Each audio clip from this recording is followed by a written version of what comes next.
다 합하면은 1년에 한 50명의 학생이 이 혜택을 받아서 폴란드에 직접 가서 단기든 장기든 어학연수를 하고 올 수 있거든요. 그래서 누구나 폴란드학과에 입학하면 8학기 중에 한 학기는 내 돈을 안 들이고 폴란드에 가서 공부를 할 수 있는 그런 메리트가 있습니다. 안녕하세요. 교육의 숨을 불어넣다 에비싱 MC 꿀벌 진학캐스터 오승열입니다. 오늘은 문과지만 대기업에 취업이 잘 되는 꿀학과 한번 소개시켜드리도록 하겠습니다. 한국외대 폴란드학과입니다. 반갑습니다. 한국외국어대학교 폴란드학과 학과장을 맡고 있는 최성은입니다. 반갑습니다. 제가 사실은 한국외대 입학 관련해서 좀 아시는 분이 있는데 솔직히 외대에서 제일 추천하는 과 꿀학과 뭐냐 했더니 그때 중에 하나가 사실은 폴란드학과였어요. 오늘 영상 보시는 선생님이나 학생분들도 오늘 인터뷰 듣다 보면은 왜 특별히 그 외대 첫 편을 폴란드로 했는지 아실 것 같아요. 한번 가보도록 할까요? 폴란드에 대한 기억이 있는 게 2002 월드컵 때 저희 첫 승의 기억이 있는 나라로 기억하는데 그때 경기 보셨나요?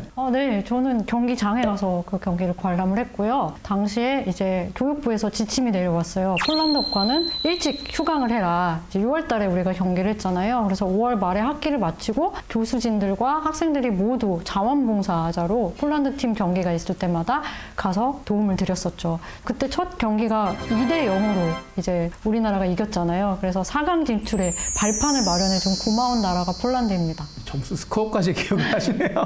근데 폴란드 하면은 저희가 사실은 좀 낯선 게 사실거든요. 폴란드어과 가면은 기본적으로 어떤 거 배우는지 한번 정리가 필요할 것 같은데요. 폴란드어가 일상에서 쉽게 접할 수 있는 언어가 아니다 보니까 아베 체대 철자부터 차근차근 기초부터 배우고요. 정치, 경제, 문화, 역사 이런 다양한 지역학 교과목들도 함께 공부하고 있는 학과가 폴란드어과입니다. 우리가 보통 근데 언어학과를 간다고 하면 학생들이나 선생님들이 전문적으로 그 언어만 집중해서 판다고 생각하는데 그런 건 아니고 언어도 배우지만 종합적으로 그 나라의 정치, 경제, 사회, 문화를 골고루 배운다 이렇게 이해하면 될까요? 통역이나 번역을 할 때 정말 중요한 게 말에서 말, 글에서 글만 옮기는 것이 아니라 어떤 맥락이라든지 발화자의 의도라든지 마인드 이런 걸 제대로 이해하기 위해서는 현지의 어떤 문화에 대한 소양 같은 것이 굉장히 필요하거든요. 그래서 폴란드어과에서는 학생들에게 종합적으로 가르치고 있습니다. 그러면 혹시 이게 다른 데에서도 개설된 데가 좀 있을까요? 폴란드어과는 한국외국어대학교에만 개설되어 있는 국내 유일 학과입니다. 독점적인 위치를 차지하고 있는 학과라고 할 수 있죠.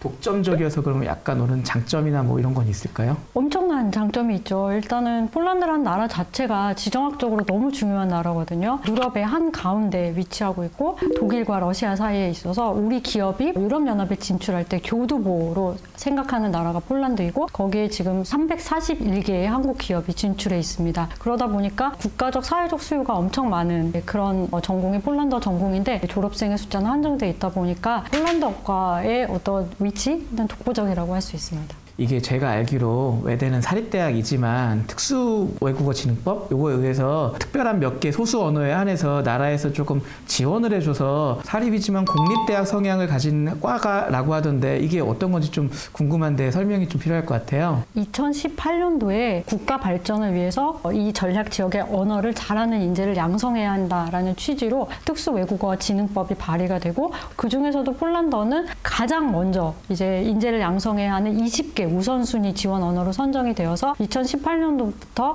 계속해서 저희 과는 국가로부터 지원을 받고 있습니다. 사립이지만 여러 가지 지원금으로 진짜 국립대학만큼 약간 저렴하게 대학을 다닐 수 있겠네요. 이제 폴란드어과의 특징 중에 하나가 정말 장학금이 많다라는 게 이제 저희의 자부심인데요. 제 생각에는 외대에서 아마 장학금이 가장 많은 학과가 폴란드어과가 아닐까 생각을 해요. 일단 그 특수외국어진흥법 내에 장학금도 있지만 폴란드 교육부가 국내 유일 학과다 보니까 많은 관심을 가져주고 해서 저희 폴란드어과 학생은 1년에 20명 학생이 폴란드 현지의 썸머스쿨 장학금을 받게 됩니다. 근데 이게 어떤 장학금이냐면 한 달 동안 폴란드에 가서 인텐시브 코스 수업을 듣고 아침, 점심, 저녁 식사를 다 무료로 제공받고 기숙사도 제공받고 심지어 주말에는 관광까지 하는 프로그램이에요. 그 다음에 학과에 또 교환학생 프로그램이 있는데 현지 대학의 명문대학 7개 명문대학하고 이제 자매 결혼을 맺어서 그 대학들이 주는 또 장학금이 있어요. 그래서 다 합하면은 1년에 한 50명의 학생이 이 혜택을 받아서 폴란드에 직접 가서 단기든 장기든 어학연수를 하고 올 수 있거든요. 그래서 누구나 폴란드학과에 입학하면 8학기 중에 한 학기는 내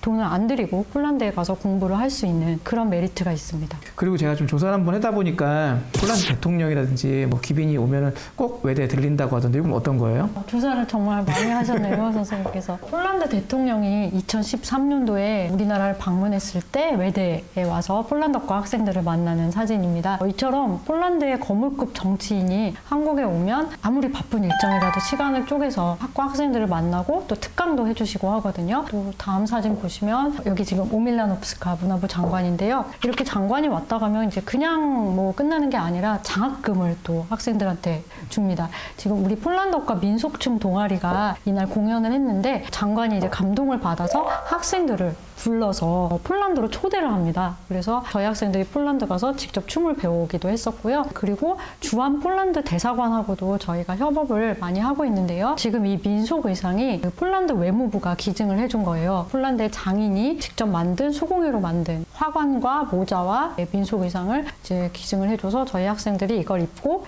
또 활동을 하고 공연을 하고 있습니다. 또 다음 사진을 잠깐 보시면요. 주한 폴란드 대사관과 저희가 2011년부터 말하기 경연 대회를 개최를 하고 있거든요. 지금 가운데 계신 분이 대사님이신데 항상 이렇게 대사님이 오셔서 같이 심사도 하시고 수상자를 같이 선발을 해요. 그래서 여기서 선발된 학생들은 이제 또 장학생이 돼서 폴란드의 뭐 단기 연수나 장기 연수 또 폴란드 현지에서 하는 인턴십 현지에 가서 공부할 수 있는 기회를 누리게 되고요. 이렇게 폴란드 정부가 폴란드어과가 이제 국내 유일학과다 보니까 정말 많은 애정을 갖고 많은 지원을 해주고 있습니다. 그러면 본격적으로 사실은 이거 얘기를 안 드릴 수가 없어요. 취업률이 조금 괜찮은 거로 아는데 어느 정도 되나요, 취업률이? 최근 5년간 폴란드과 취업률은 70% 정도 되는데요. 그러니까 국내 4년제 대학 인문계의 취업률이 보통 55%잖아요. 이걸 비교해 보시면 폴란드과 취업률이 얼마나 높은지 알 수 있고요. 교수님, 근데요, 에브리싱 시청자분들은 이렇게 취업률 숫자 몇 개 이런 것보다는 약간 정확한 취업의 질이 좀 더 궁금한 경향이 있어요. 그래서 약간 학생들이 매년 몇 명 졸업하는데 이 중에 우리가 조금 괜찮다고 생각하는 취업처 있잖아요. 뭐 대기업이나 뭐 공기업이나 은행 이런 데 몇 명 정도 취업하는지 이렇게 정리해 주시는 게 조금 도움이 될 것 같은데 좀 어떤가요? 네, 일단 폴란드과 취업처의 중요한 특징은 뭐냐면 전공과 관련된 전공을 살린 취업이 많다라는 점인데요. 매년 졸업생 숫자가 한 25명 정도 되는데 한 20명 정도 이상 취업을 하고 있고요. 현대 로템이라든지 SK 넥슬리스라든지 LG 에너지 솔루션, 주한 폴란드 대사관, 그다음에 SK 이노베이션 이런 대기업들에서 폴란드과 학생들을 많이 데려가고요. 또 이중 전공, 옛날에 복수 전공이라고 했었죠. 이런 전공을 살려서 은행 쪽으로도 많이 취업을 합니다. 네, 교수님이 아까 얘기해 준 거 관련해서 폴란드어과를 부르는 약간 별칭이 있다고 하던데 선생님 진짜 조사를 많이 하셨네요. 왜 그런지 모르겠는데 타과 학생들이 저희 과를 부를 때 행원학과라고 불러요. 행원학과요? 네. 왜냐하면 폴란드과를 나와서 이중 전공을 통해서 상경계를 하고 은행으로 또 취업을 하는 학생들이 많이 있거든요. 그래서 은행 취업자가 유난히 많아서 행원학과라는 별명이 있습니다. 아니 근데 다른 언어들도 뭐 경영이나 상경계 복수 전공해서 뭐 가긴 할 텐데 왜 특별히 폴란드어 더하기 상경했을 때 그 강점이 가시는지. 제 생각에는 일단 우리 기업이 폴란드에 많이 진출을 하면서 4개 은행이 지금 폴란드에 지사를 냈거든요. 국민은행, 신한은행, 우리은행, 기업은행. 당연히 이 은행들은 폴란드과 졸업생들한테 관심을 가질 수밖에 없고요. 이 은행에 취업한 친구들이 되게 비슷한 이력을 갖고 있는데 재학 중에 바르샤바의 코트라 지사에서 인턴을 많이 했거든요. 현지 폴란드에서 무역, 투자와 관련된 그런 인턴을 했던 경력이 아무래도 은행에 취업하는 데 도움이 된다고 생각이 들고요. 또 하나는 제가 직접 물어봤어요. 은행에 취업한 졸업생한테 너가 왜 은행에 합격한 거 같니? 라고 물어봤더니 요즘 은행들이 대부분 이제 블라인드 채용을 하잖아요. 근데 저희 과 학생이 그렇더라고요. 이제 학교는 물어볼 수 없지만 면접에서 전공을 물어볼 수 있다는 거예요. 그래서 폴란드과를 졸업했다 이러면 면접관들이 대부분 짐작을 하죠. 아, 이 친구는 외대구나. 그랬을 때 안심이 되는 거죠. 그래도 어느 정도 퀄리티가 보장되는 괜찮은 학교를 이 친구가 나왔구나. 그래서 그게 그게 은연중에 좀 도움이 된다라고 그런 얘기도 하더라고요. 좀 학과 생활 관련해서 좀 질문을 드리고 싶은데 어떤 학생들이 좀 입학하면 좀 좋을까요? 아무래도 외국어를 전공하는 학과다 보니까 외국의 문화나 또 외국어 배우는 거 좋아하는 학생들, 그리고 좀 타 문화에 대해서 열린 마음을 갖고 있는 학생들, 이런 학생들이면 폴란드과는 언제나 환영입니다. 알겠습니다. 교수님이 보기에 학생들 그동안 많이 보셨잖아요. 입학 후에 좀 학생들이 조금 겪는 어려움이 있다면 뭐가 있을까요?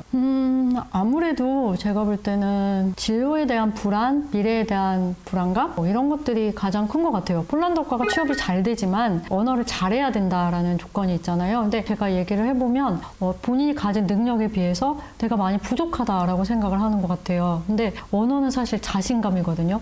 그래서 저는 상담을 하거나 이럴 때 좀 자신감과 용기를 북돋아 주려고 노력을 합니다. 폴란드어가 생각보다 배우기 난이도가 조금 있는 거로 알고 있어요. 그래서 학생들이 배우기가 힘들어서 적응을 못한다면 조금 어떤지. 폴란드어가 물론 배우기 쉬운 언어는 아닌데 이게 동전의 양면 같은 거라고 저는 생각을 해요. 그러니까 배우기 어려운 언어라면은 남들이 잘 안 하는 거니까 그만큼 또 자신의 희소 가치가 커지는 거잖아요. 정규 교과목 외에 방과후 보충반이라는 또 프로그램이 있어요. 그래서 정규 수업 시간에 못 따라왔던 학생들이 그 수업을 들으면서 또 모자랐던 부분을 보충하기도 하고, 또 폴란드 원어민 교수랑 같이 하는 1대1 테라피 수업도 있어요. 그래서 발음을 교정해주거나 아니면 발표를 잘 못하는 학생들을 도와주거나 이런 프로그램도 있고요. 방학 때는 한 열흘 동안 인텐시브하게 기숙사에 들어가서 먹고 자고 하면서 한 학기 동안 배웠던 프로그램을 총 정리하고 또 학점도 인정받는 그런 방중 집중 이수 과정도 있거든요. 이런 프로그램을 통해서 좀 모자랐던 실력을 또 보완할 수 있으니까요.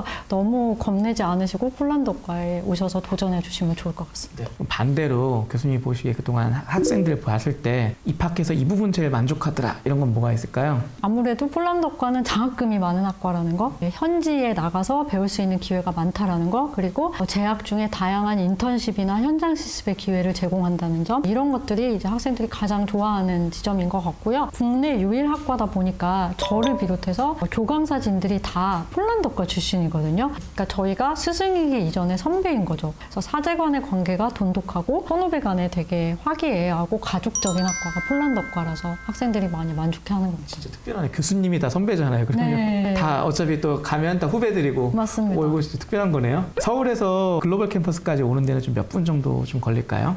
강남권에서는 광역버스 타면 한 1시간 정도면 오고요. 강북권에서는 1시간 반에서 2시간 정도 걸리는데 그 통학버스가 있어요. 스쿨버스를 타게 되면 중간에 쓰지 않고 가니까 비교적 빨리 이동할 수가 있습니다. 그리고 아무래도 글로벌 캠퍼스다 보니까 장거리 통학생 관련해서 기숙사를 좀 들어가야 될 학생이 있을 것 같은데 기숙사 좀 안 부족한지, 요거 입사 경쟁률은 어느 정도 되는지 요게 또 좀 궁금한데요. 네, 입사 경쟁률은 35% 정도 되고요. 글로벌 캠퍼스 전체, 그러니까 용인 캠퍼스 전체 학생 수가 6,000명인데 기숙사 수용 인원이 2,230명이거든요. 그러니까 거의 들어오고 싶은 학생은 다 들어온다라고 보시면 될 것 같아요. 한 학기 비용은 어느 정도 되나요? 이제 그 호실에 따라서 다른데 신축 기숙사의 2인실은 120만 원, 구축 기숙사의 2인실은 90만 원, 그다음에 구축 기숙사의 4인실은 60만 원 정도 되고요. 여기에 식비는 포함되어 있지 않은 비용이에요. 근데 시설은 굉장히 좋습니다. 학생들의 만족도가 너무 높고요. 학과 학생들 성비는 조금 어떻게 되나요? 뭐 학년마다 좀 다르긴 하지만 보통 여학생 비율이 한 60에서 70%, 남학생 비율이 한 30에서 40% 정도 되는데요. 이게 무슨 여초학과, 남초학과 이렇게 나눌 만큼 압도적인 비율은 아니라서 크게 걱정하실 필요는 없을 것 같아요. 또 아무래도 좀 언어 계열 학과다 보니까 학생들이 그게 궁금할 것 같아요. 입학하는 학교 유형이 조금 어떻게 되는지, 뭐 특목고, 자사고, 일반고 이게 좀 어느 정도 비율로 좀 있는지. 보통 일반고 학생들이 가장 많고요. 한 학년에 정원이 34명인데 일반고 학생이 뭐 한 25명 이상 되는 것 같고, 주로 이제 외고 중심의 특목고 학생들이 한 5명에서 7명 정도 한 학년에. 학생들 후기 보니까 그것도 있더라고요. 다른 과를 가면 영어, 중국어, 일본어 이런 과를 가면은 외고생들이 이미 그 언어를 너무 잘해서 부담스럽다가 있는데 여기는 어차피 다 같이 처음 배운다. 네. 쫄 필요 없다 여기 있는데 그것도 장점이 될 수는 있겠네요. 맞습니다. 네, 외고에서 미리 배울 수 있는 언어가 아니니까요. 학사제도로 넘어가서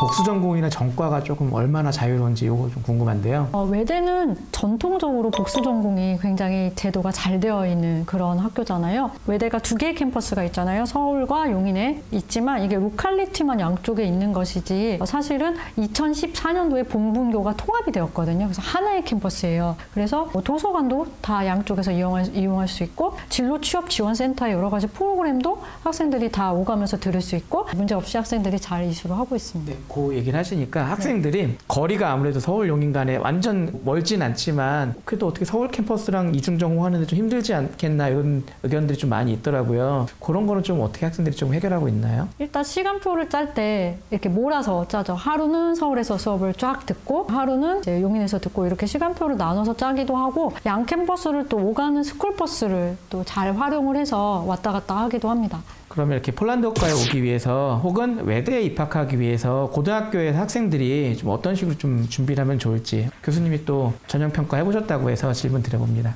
일단 세계 정세나 글로벌 이슈에 대한 관심 이런 게 중요한 것 같아요. 그래서 신문 기사 많이 읽고 또 관련된 어떤 토론 이런 것도 많이 해보면 좋을 것 같고요. 그리고 제가 아까 앞에서 말씀드렸던 특수외국어 진흥사업단 안에서 특수외국어 배워보기라는 프로그램이 있어요. 그래서 폴란드어를 미리 한 6주 정도 온라인으로 배워볼 수 있는데 그런 활동을 했다라는 것도 뭔가 꿀팁을 드리자면 자소서에서 또 플러스 요인이 될 수 있을 것 같고 인문 철학 이런 쪽에 관심을 많이 갖고 폴란드나 유럽의 문학 작품 또 인문학술서 이런 거 많이 읽으면 좋을 것 같고 폴란드 친구나 외국 친구와 언어 교환 프로그램 같은 거 해보는 것도 좋을 것 같고요. 또 국제기구와 관련된 동아리 활동 이런 것도 좋은 경력이 될 것 같습니다. 선택 과목은 어떤 식으로 좀 이수하면 좋을까요? 한국외국어대학교는 그 학생들의 어떤 선택권, 과목 선택권을 존중하기 때문에 특별히 어떤 필수 과목을 따로 지정해 놓지 않았거든요. 그러니까 중요한 거는 이제 입학사정관, 저를 포함해서 입학사정관들이 일단 교과 과정 편성표, 해당 고등학교의 그 편성표를 먼저 확인을 합니다. 왜냐하면 학교마다 얼마큼 이게 집중적으로 개설이 되어 있고 개설 현황이 어떤지 이런 게 다 다르잖아요. 대신 학생들이 해당 교과목 내에서 얼만큼 노력을 했고 성취를 했고 어떤 활동을 했는지 이런 것들을 특기사항 중심으로 꼼꼼하게 체크를 하니까요. 그런 쪽으로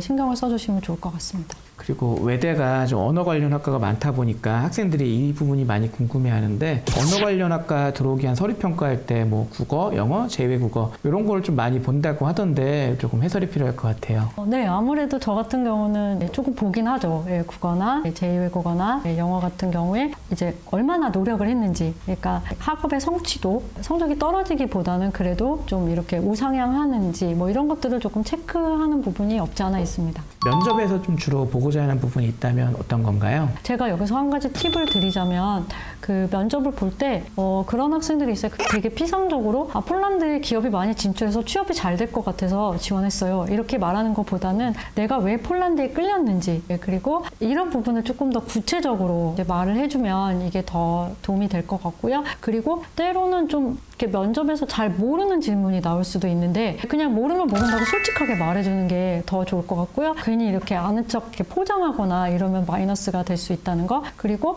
본인 어떤 가치관을 묻는 질문 같은 경우는 정답이 없잖아요. 그러니까 그냥 당황하지 말고 자연스럽게 나의 의견을 그냥 피력하면 될 것 같습니다. 입학 관련해서 궁금한 사항 있으면 연락을 좀 어디로 하면 좋을까요? 학과의 인스타나 페이스북이나 학과 홈페이지 주소 제가 알려드릴 테니까 그쪽으로 연락 주시면 되고 제 개인 메일 주소도 공개할 테니까요.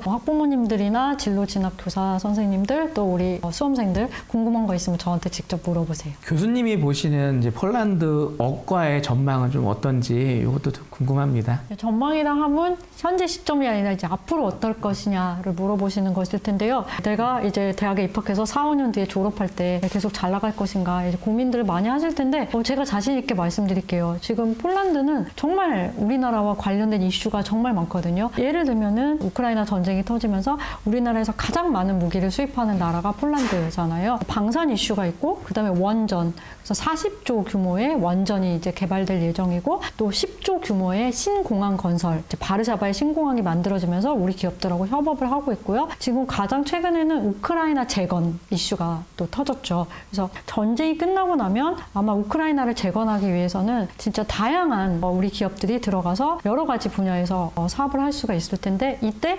거쳐가야만 하는 나라가 폴란드예요. 폴란드가 실제로 우크라이나에 가장 많은 또 인도적 지원을 한 나라이기도 하고요. 그래서 이런 이슈들이 줄줄이 기다리고 있기 때문에 폴란드과의 전망은 저는 장밋빛이라고 감히 말씀드릴 수 있을 것 같아요. 자, 그럼 저희는 다음 주도 보석 같은 학과로 다시 만나도록 하겠습니다. 다음 주에 다시 만나요. 안녕.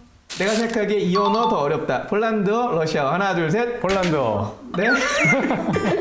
왜죠?